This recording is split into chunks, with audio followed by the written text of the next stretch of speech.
आज इस वीडियो में अध्याय 5 शिव महापुराण की कथा श्रावण मास की कथा प्रारंभ कर रही हूँ। और इस कथा यह पावन कथा को सुनने से मनोवांछित फलों की प्राप्ति होती है, क्योंकि श्रावण मास संपूर्ण श्रावण मास कथा भागवत पुराण सुनने का ही एक आधार है। श्रावण मीन्स सुनना, श्रावण मीन्स ही होता है सुनना। तो इस 5वें अध्याय में इसमें सबसे पहले 2 मिनट कीर्तन करती हूँ। हर हर महादेव शंभु, हर हर महादेव शंभु, काशी विश्वनाथ गंगे, जटा बीच में गंगा नाचे, जटा बीच में गंगा नाचे, नाचे भुजग भुजंगा, नाचे भुजग भुजंगा, झूम झूम के गणपति नाचे, नाचे रिद्धि की सिद्धि के संग। अब अध्याय 4 में सुना था कि पार्वती जी की आज्ञा से तुम्बुरु का विंध्य पर्वत पर चंचुला के पति बिंदु को शिव महापुराण की कथा का श्रवण कराना एवं बिंदु को पिशाच योनि से छुटकारा मिला। अब 5वें अध्याय में शिव महापुराण के श्रवण की विधि क्या, श्रवण करने की विधि क्या है तथा श्रोताओं के पालन करने योग्य नियमों का वर्णन क्या है। अब इसमें शौनक जी कहते हैं सूत जी से, सूत जी हैं व्यास जी के शिष्य हैं सूत जी। तो व्यास जी से कहते हैं शौनक जी कि हे प्रभु, आपको नमस्कार है, आप धन्य हैं, शिव भक्तों में श्रेष्ठ हैं, आपके महान गुण वर्णन करने योग्य हैं। अब आप कल्याणमय शिव पुराण के श्रवण की विधि बतलाइए, जिससे सभी श्रोताओं को संपूर्ण उत्तम फल की प्राप्ति हो सके। इस बात पर सूत जी कहते हैं कि हे मुनि शौनक, अब मैं तुम्हें संपूर्ण फल की प्राप्ति के लिए शिव पुराण के श्रवण की विधि बताता हूँ। पहले किसी ज्योतिषी को बुलाकर दान मान से संतुष्ट करके अपने सहयोगी लोगों के साथ बैठकर बिना किसी विघ्न बाधा के कथा की समाप्ति होने के उद्देश्य शुद्ध मुहूर्त का अनुसंधान प्रयत्न पूरा कराए और देश देश में स्थान स्थान पर यह संदेश समाचार भेजे कि हमारे यहाँ शिव पुराण की कथा होने वाली है। अपने कल्याण की इच्छा रखने वाले लोगों को उसे सुनने के लिए अवश्य बुलाना चाहिए। कुछ लोग भगवान श्री हरि की कथा से बहुत दूर हो गए हैं। कितने ही स्त्री शूद्र आदि भगवान शिव के कथा कीर्तन से वंचित रहते हैं, उन सबको भी सूचना हो जाए, ऐसा प्रबंध करना चाहिए। देश देश में जो भगवान शिव के भक्त हैं तथा शिव कथा के कीर्तन और श्रवण के लिए उत्सुक हैं, उन सबको आदरपूर्वक बुलवाना चाहिए और आए हुए लोगों को सब प्रकार से आदर सत्कार करना चाहिए। शिव मंदिर में, तीर्थ में, वन प्रांत में अथवा घर में शिव पुराण की कथा सुनने के लिए उत्तम स्थान का निर्माण करना चाहिए। केले के खंभों से सुशोभित एवं ऊंचा कथा मंडप तैयार कराया जाना चाहिए।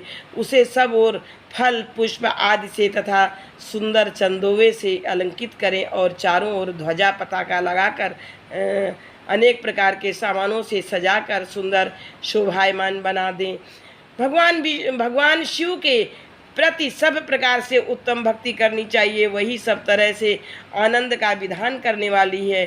परमात्मा भगवान शिव के लिए दिव्य आसन का निर्माण करना चाहिए तथा कथावाचक के लिए भी एक ऐसा दिव्य आसन बनाना चाहिए जो उनके लिए सुखद हो सके। हे मुने, नियम पूर्वक कथा सुनने वाले श्रोताओं के लिए भी यथा योग्य सुंदर स्थानों की व्यवस्था करनी चाहिए। अन्य लोगों के लिए साधारण स्थान ही रखना चाहिए। जिसके मुख से निकली हुई वाणी देहधारियों के लिए कामधेनु के समान अभीष्ट फल देने वाली होती है, उस पुराण वेत्ता विद्वान वक्ता के प्रति तुच्छ बुद्धि कभी नहीं करनी चाहिए। संसार में जन्म तथा गुणों के कारण बहुत से गुरु होते हैं, परंतु उन सब में पुराणों का ज्ञाता विद्वान ही परम गुरु माना गया है। पुराण वेत्ता पवित्र, दक्ष, शांत, ईर्ष्या पर विजय प्राप्त करने वाला, साधु और दयालु होना चाहिए। ऐसा प्रवचन कुशल विद्वान इस पुण्यमयी कथा को कहें। सूर्योदय से आरंभ करके 3:30 पहर तक उत्तम बुद्धि वाले विद्वान पुरुष को शिव पुराण की कथा सम्यक रीति से बाँचनी चाहिए। मध्याह्न काल में 2 घड़ी तक या 2 घंटे का कथा विराम रखनी चाहिए, जिससे कथा कीर्तन से अवकाश पाकर लोग मल मूत्र इत्यादि और कार्य कर सकें। कथा प्रारंभ के दिन से 1 दिन पहले व्रत ग्रहण करने के लिए वक्ता को और क्षौर करा लेना चाहिए। जिन दिनों कथा हो रही हो उन दिनों प्रयत्न पूर्वक प्रातः काल का सारा काम संक्षेप में ही कर लेना चाहिए। वक्ता के पास उसकी सहायता के लिए एक दूसरा वैसा ही विद्वान स्थापित करना चाहिए, वह भी सब प्रकार के संशयों से निवृत्त करने में समर्थ और लोगों को समझाने में कुशल हो। कथा में आने वाले विघ्नों की निवृत्ति के लिए गणेश जी का पूजन करना चाहिए। कथा के स्वामी भगवान शिव की तथा विशेषता शिव पुराण की पुस्तक की भक्तिभाव से पूजा करनी चाहिए। तत्पश्चात उत्तम बुद्धि वाला श्रोता तन मन धन से शुद्ध ओम प्रसन्न चित्त हो आदर पूर्वक शिव पुराण की कथा सुने।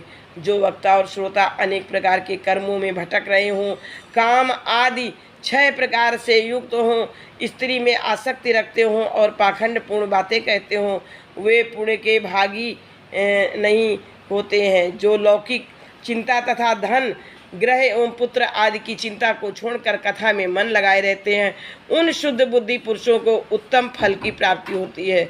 जो श्रोता श्रद्धा और भक्ति से युक्त होते हैं, दूसरे कर्मों में मन नहीं लगाते और मौन पवित्र एवं उद्वेष शून्य होते हैं, वे ही पुण्य के भागी होते हैं।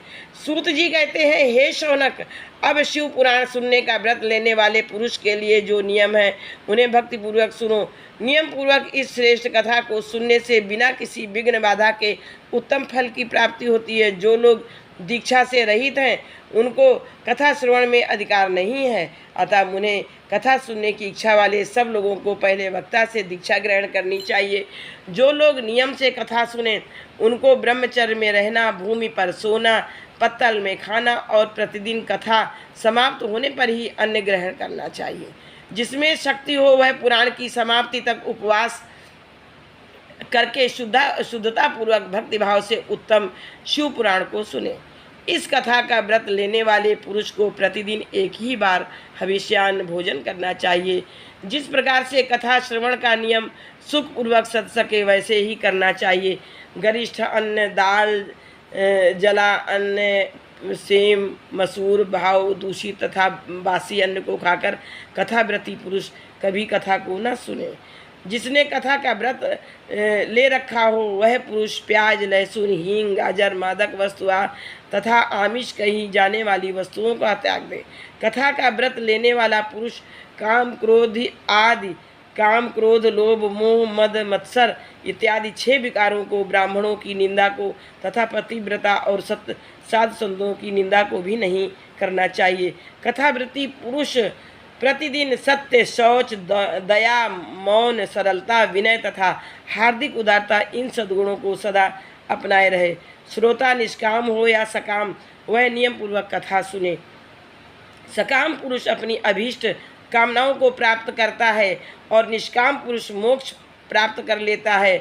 दरिद्र, क्षय का रोगी, पापी, भागहीन तथा संतान रहित पुरुष भी इस उत्तम कथा को सुने। काक, बंध्या आदि जो 7 प्रकार की दुष्टा स्त्रियां हैं वे तथा जिसका गर्भ गिर जाता हो वह इन सभी को शिव पुराण की कथा उत्तम कथा सुननी चाहिए। हे मुनि, स्त्री हो या पुरुष सबको यत्न पूर्वक विधि विधान से शिव पुराण की यह उत्तम कथा सुननी चाहिए। हे महर्षि, इस तरह शिव पुराण की कथा के पाठ एवं श्रवण संबंधी यज्ञोत्सव की समाप्ति होने पर श्रोताओं को भक्ति एवं प्रयत्न पूर्वक भगवान शिव की पूजा की भांति पुराण पुस्तक की भी पूजा करनी चाहिए। इसके बाद विधि पूर्वक वक्ता का भी पूजन करना आवश्यक है। पुस्तक को आच्छादित करने के लिए नवीन एवं सुंदर बस्ता बनावे और उसे बांधने के लिए दृढ़ एवं दिव्य डोरी लगावे, फिर उसका विधिवत पूजन करे। हे मुनि श्रेष्ठ,